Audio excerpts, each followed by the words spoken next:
Oh, just so you know, see this little QR code in the bottom right? If you're a notes person, you can capture that on your phone. It'll take you directly to all my sermon notes for the day. You could follow along if you want, or download them, or do whatever you want. So when we tested it, it worked. So hopefully it will continue to work. All right. Anybody know a guy named Bartholomew Roberts? Bartholomew Roberts was one of the greatest sea captains of the 1700s.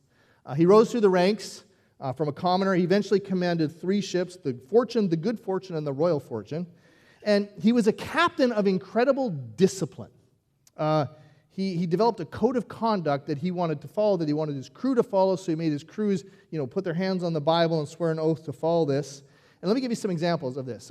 For example, on his ships, he had musicians. They were on call to provide music any time of day or night except Sunday, which they got off as a day of rest and religious observance. You couldn't gamble on the ships. If you were going to drink on the ships, any drinking past 8 p.m. actually had to be done in public on the main deck, right? So you couldn't go off by yourself and get drunk. Any sailor who smuggled a woman on board was hanged. And every sailor had a voice in the management of the ship. There's no fighting allowed when you were at sea. He was one of the most disciplined sea captains ever, and he ran a truly tight ship, and his discipline was really effective. And it made him the best at what he was. And what he was a pirate. Bartholomew Roberts was the inspiration for the dread pirate Roberts in The Princess Bride. It's estimated in his reign of terror that he captured over 400 ships. He burned ships. He put entire towns to death. He tortured people. He amassed gold and wealth at a staggering rate. He was one of the most feared men on the seas. You might know him by another name, Black Bart. All of his morality and efficiency and effectiveness were for his sake of himself. He was very successful at using good things for evil ends. Well, we're in a series called The Sermon on the Mount. You guys have been with us. We've been doing this for a while. And in it, Jesus is describing to his followers good news about what the kingdom of God is like. And the reason it was good news, it ran countercultural to the whole time of the day, but it was like Jesus saying, look, if you understand this, if you understand the kingdom of God and live this way, it's life the way it was supposed to be. It'll result in the blessings that God wants to pour out, and you'll become effective people. It's an upside-down kingdom. It was completely opposite.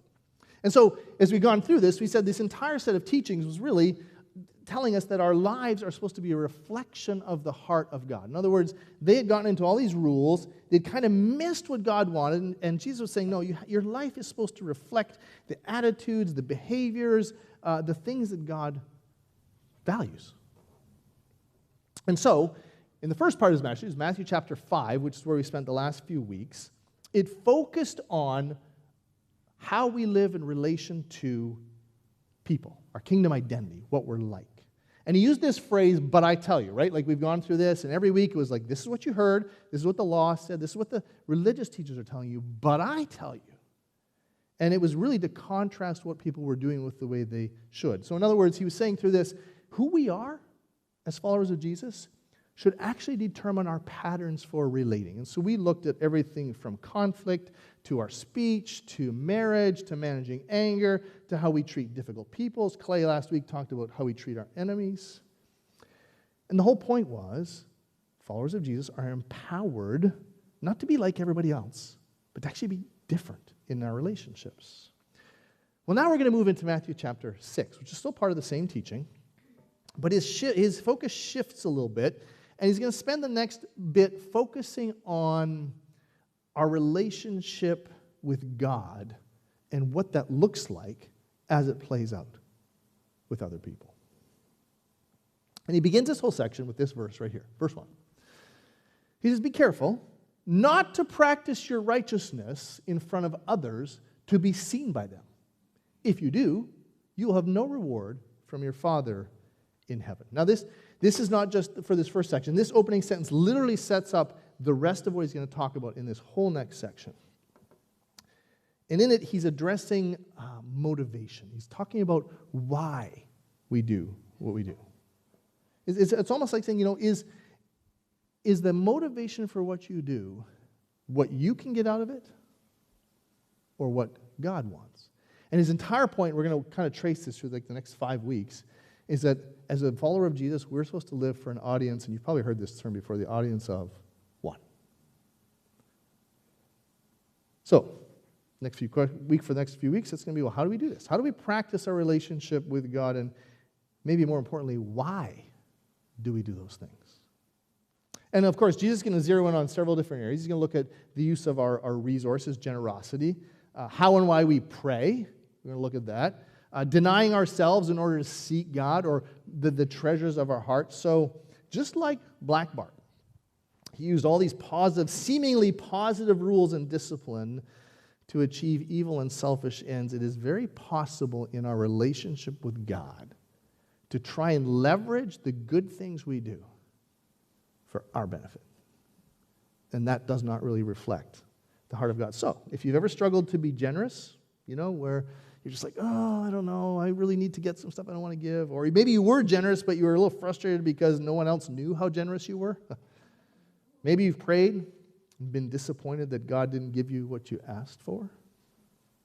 Maybe you've done a lot of religious activities, you've served, you've helped people, and yet you just felt frustrated, it felt pointless, and you wanted to quit because it was all on you.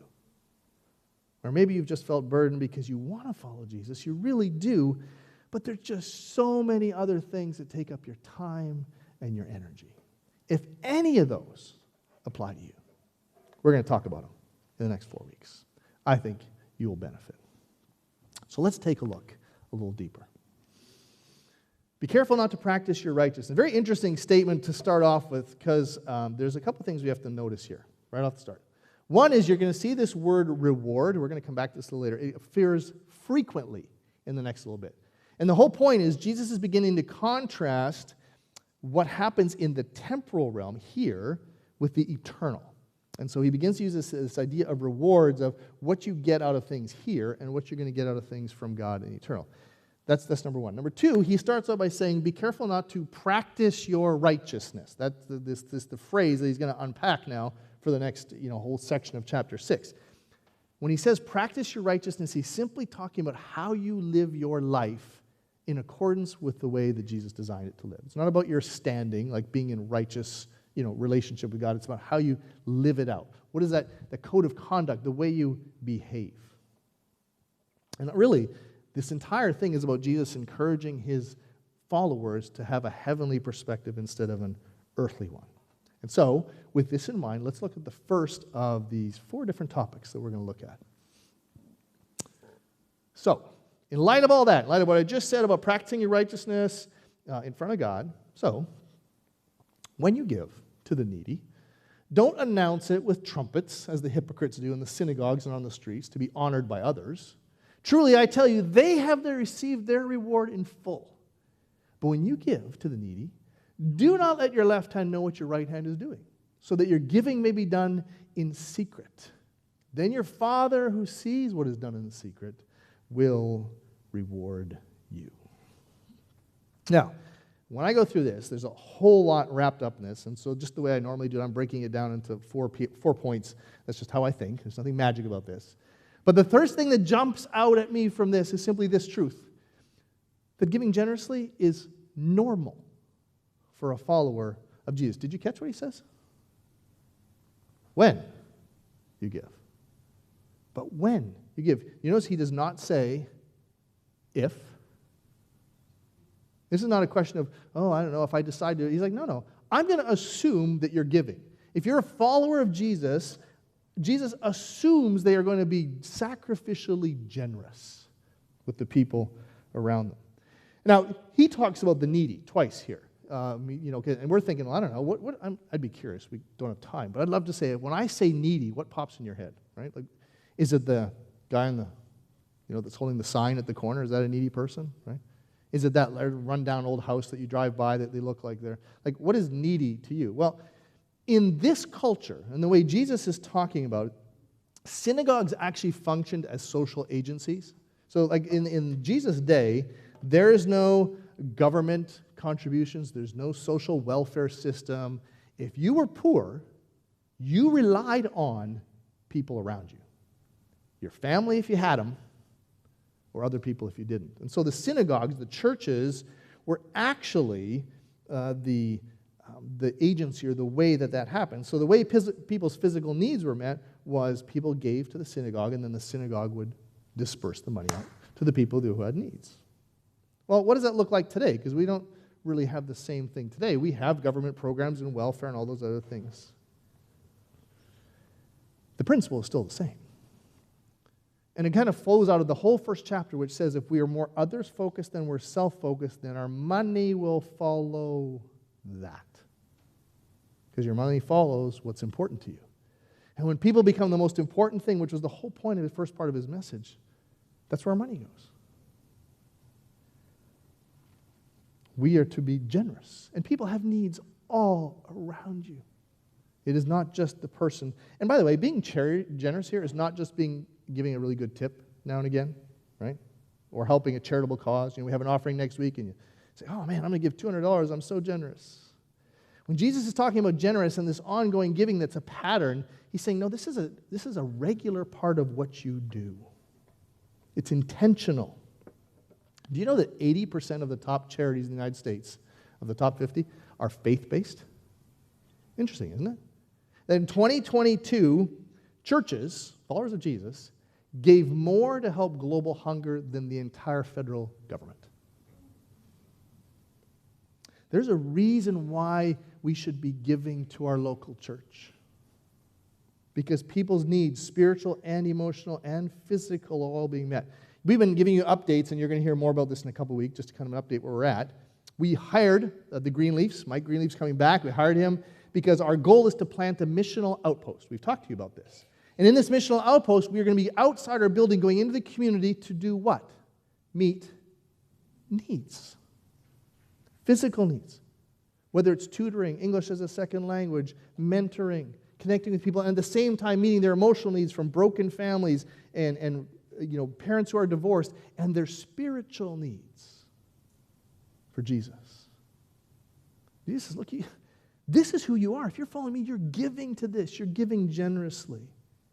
And if you're a follower of Jesus, it actually should change your approach to giving. I heard one pastor say that if your giving doesn't force you to change the way you live, you're not generous. Interesting.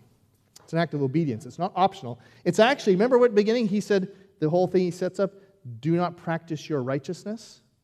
So in Jesus' mind, part of practicing righteousness is generosity.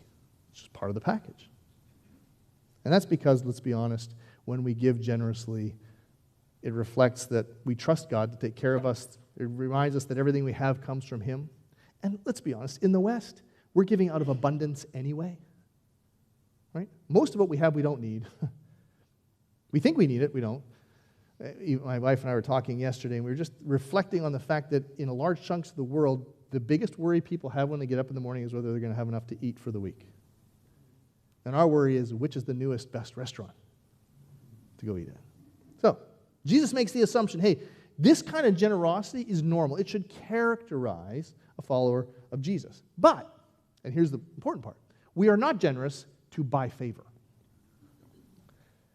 When you give to the need, don't announce it with trumpets. And there's been lots of discussions on this. There were, when they go into the dialogues and the texts and everything from that day, you maybe heard sermons on this, about they would blow trumpets, they would say, before they would give large sums of money to bring attention to themselves. Other people said, no, they had these trumpet-shaped bells that when they came and dumped their money into the offering, it made a sound. There's really no evidence for any of that. Jesus was using a metaphor saying, don't draw attention to yourself when you do this, because that's what they did when kings came into town. They blew trumpets, like, take a look. Jesus was condemning the religious leaders for using any means necessary to draw attention to themselves. Because the purpose for giving, for a lot of these religious people, was to have someone notice how generous they are. It was seen as particularly pious because that was one of the things you did. You gave money. And people would look at that and go, oh man, what a godly person. Look what they did. And he uses the word hypocrite. Anybody familiar with this? You've maybe heard this before. It was a Greek term. It was originally actually meant in theater. And a hypocrite was someone who wore a mask to cover who they really were. That was how they did plays. Because back in those days, everybody was male. There were no female actors, right? So if you had to portray both, they would have masks and so on. That's what Jesus is referring to. It's someone who looked one way on the outside, but other on the inside. And when giving is a method to get people to recognize you, he says there's no point. Bill Gates gave $5 billion in 2022 to charity, and it was covered in a lot of press releases, saying how amazing it was. Here's what I'm going to do for the world. Do you know how often that happens? I just did a quick perusal. Taylor Swift, George Clooney, Oprah, all these, and I could go on and on. They gave lots of money with lots of fanfare and lots of press. Why? Did they want to help people? Probably. Yeah. Tax benefits. They wanted to fix their reputation. See, the Pharisees were the religious elite of their day, and they wanted to prove it. They wanted to be desired. They wanted to be admired. They wanted to be lauded for their religious thing. But here's the problem. When you give that way, you're not giving, you are buying. Because when you buy something, when you go to the store and you do a transaction, I give money, I get something back. When I give so that I am looked at well, that I have a better reputation or something happens, guess what I'm doing? I am buying reputation. I'm buying influence. I'm buying admiration. I'm buying adulation. I'm buying compliments. By the way, you see this all the time. I like golf, as you all know, and I played in a lot of golf tournaments in my life, whether it was in business or now I get invited into some. And it's amazing to me to watch people who have so much money show up at these golf courses. First of all, they make their donations to play, which is tax deductible. Then they buy 50-50 tickets to help the charity. And then they have all these tickets to put into different silent auctions and raffles. And I have watched guys who make hundreds of thousands of dollars a year greedily running up to get their 50-50, their share of the 50-50, or their bottle of scotch that they won in the bid, or whatever it is. And I've thought about that, and I said, there's nothing wrong with all this. It's a way to raise money. But this is not the definition of generous. That you went to this, bought a 50-50 ticket, and said, look how I supported that charity. And I got to take $500 home. By the way, Chris Smith invited me to a tournament this week, so I told him I was going to be talking about this, and please don't take it wrong, I still want to be invited to another tournament. So I'm not saying it's a bad thing, okay? I'm just saying in the terms of what Jesus is describing in this idea of generosity, the Pharisees wanted praise, and they paid for it. And it's easy for us to do too, We just do it very subtly. I just want to share a testimony of God's greatness. You know what I did? I felt God wanted me to do this. And I gave all this money to this person. Here's what they did. And the other person's going, oh man, you're so godly. I could never be like you. By the way, just as a side note, I don't know if you noticed, Jesus mentions 2 places to be generous. Did you notice that? Synagogues and the streets. In church, in the places where you support people that have the values that you have, and in the world where they don't share your values at all. Generosity is in both spots. Not just church, not just out there, but both. Jesus is inviting that generosity in both places. Now, we're not being generous to buy a favor, because generosity is and catch this, it's a private act of worship that has an other's impact. When you give to the needy, don't let your left hand know what your right hand is doing. So your giving might be in secret. Do you know Jesus never actually criticized the Pharisees for the religious things they did? He only criticized them for why. In other words, he didn't have a problem with the Pharisees giving money. He actually thought that's really good. But he said the whole point of this is that it's your act of worship with God. This idiom that Jesus uses of the right hand and the left hand is just an idiom that means total privacy. Why is that so important? Do you know when we do these things between us and God and we keep it there, it forces us to look at our motives because there is no other reason. It forces us to have and to do business with God, to say, okay, God, I'm doing this because you gave it to me. I am blessed beyond measure, and I want to be a follower of you. I want to give it back. It lets God know that we give because he blessed us and we want to bless him. And actually, when you keep it secret, you're really disregarding yourself because you're saying it's not about me. It's about you, God. And so I'm not going to let anybody know. Charles Spurgeon, he said it this way. Let us hide away our charity. Yes, hide it even from ourselves. Give so often and so much, as a matter of course, habit, that you no more take note that you have helped the poor than you have eaten your regular meals. Do your alms, which is, again, giving away your money, without even whispering to yourself, how generous am I? Do not thus attempt to reward yourself. Leave the matter with God, who never fails to see, to record, and to reward. See, giving forces us to listen to God, to be obedient, to push aside the attention that all of us at some level like, to kind of push that down, because secret givers are saying, I'm not motivated by selfish ambition, I'm not motivated by anything else, I simply want to be a follower of God and help other people. And that's why we do it secretly. It's an act of worship, but of course it's expressed in the fact that people are helped and they're in a better place. Do you know that your greatest act of worship this week might be giving money that you wanted for something else to someone who needs it? And here's the cool part. God blesses a generous Jesus follower. When I was a kid, my mother, Mother's Day, she said, do something, and you said, why? What was the answer? Because I said so. Okay? Some of you really dislike that saying, and some of you just rolled your eyes and went with it. Do you know why I heard the same thing with God? God says, be generous. Why? Because he said so. Just go do it. It's what good Christians do. Do you know Jesus didn't subscribe to that? Yes, we need to do it. Yes, we need to be obedient. He told us to do it. But Jesus is like, let me tell you something. There is something at stake here. Twice he says, look, the people who were rewarded here got the reward in full, but I'm telling you, God will reward you. Unless you think this is just this week, as we go on in the next few verses, we're going to see this over and over and over again. There is a reward for generosity. What Jesus is asking really is, which reward do you want?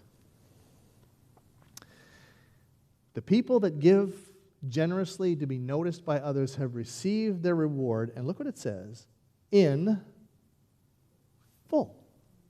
The term he uses is actually the same. It was from commerce, from business of the day, and it's this idea of getting a receipt for having fully paid for something, and now it's yours. So, Jesus says, you do that here, that's all you're going to get. We generous, but we do it for someone else. We are fully rewarded. God owes you nothing more. And it makes me wonder if $5 billion is worth that reward. But when we're generous, when we do it from a place of worship, God says, I see that, and you will be rewarded accordingly. Now, understand, we're doing this because we're followers of Jesus. We're doing it as a response to his love for us. We are not, because remember, if we're only giving to get, now we're back in that realm of buying, right? We don't want to do that. But there is nothing wrong with saying, look, I'm doing this because there will be a time where I want the reward. I care about people. I do want to see them blessed. I want to do it, but I want God to notice. You all have people in your lives that you value their input more than others. Right? Might be it. Maybe it is your mother. Maybe it's your father. Maybe it's a best friend. You know that person that when they tell you that you did good, it fills your soul? right? Like when someone walks by and says something like that, you're like, yeah, that's nice. But there are certain people you have in your life that when they look you in the eye and they say, I am so proud of you, that was amazing. And you feel yourself, you get taller, it's bigger. Jesus is saying, that's what you're going to get if you give this way. There will be a day where you will have this heavenly reward from God, who's going to look you in the eye and say, I saw that. No one else did, but I got it.